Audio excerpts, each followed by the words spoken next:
Hi, Mayor Dan Pope with a weekly update. Hope you've had a great week. I want to talk about one topic, sanctuary cities, and then I want to tell you a quick story.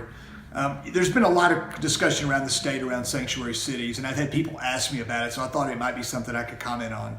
Lubbock is not a sanctuary city. In fact, when I read our charter, it's very clear that we have nothing to do with immigration. In fact, the state really has nothing to do with immigration. It's a federal function in the way I look at the United States Constitution. And so we're going to honor the law of the land.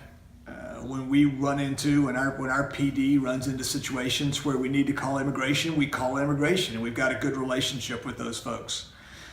So I applaud the efforts of Senator Perry in Austin to lead the work that they're doing around sanctuary cities.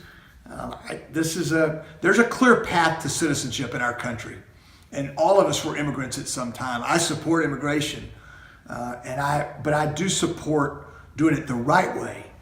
And these cities that have become so-called sanctuary cities, I don't get it.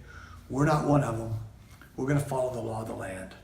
Okay, hope that clarifies this for you a little bit. I want to tell you a quick story. Last week I got to meet with a couple gentlemen that are contemplating bringing about 25 jobs to Lubbock in sort of the technology space. And one of them's a tech grad that lives in the Metroplex, and the other one is lives on the West Coast, lives in Los Angeles. And the gentleman from Los Angeles was making his first trip here, and he flew in on Super Bowl night, so that Sunday night, got here about 11 o'clock, and as he walked out of the airport, the last cab was leaving. And there was a car parked in the car for hire area, and he went over and knocked on the window, and the guy rolled his window down, and he asked if he happened to be an Uber or for hire, and he said, "No, I'm waiting on a friend of mine." He said, "No worries." He sat down on the curb. It was a pretty winter night. Ordered an Uber. It was going to be 15 minutes. He said, "Well, okay, that's so be it."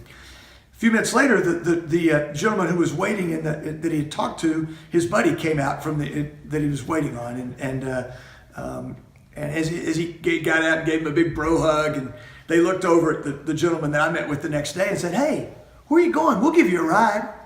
And he said they were the greatest guys, two young men, both involved professionally in our community or in our region. They were talking about the football game and about hunting and guns and stuff that a lot of West Texans talk about. And he said they took him to his hotel and he tried to pay them, and they said, "No, we won't let you do that. Some days you'll see us, you can buy us a burger or buy us a drink or something like that." But there's nothing better that could have happened when this prospective employer flew to our town than to meet our people.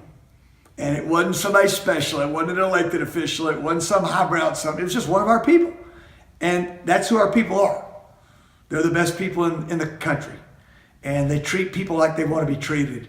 And I thought you'd want to hear that story. If we land those jobs, I'm going to find that guy who gave him that ride, because we need to give him a commendation and say, "Hey, thanks for just being who you are every day." I appreciate all of you. I appreciate your thoughts and your prayers, good ideas, concerns. Reach out to me when you have those. I'll look forward to talking to you next week.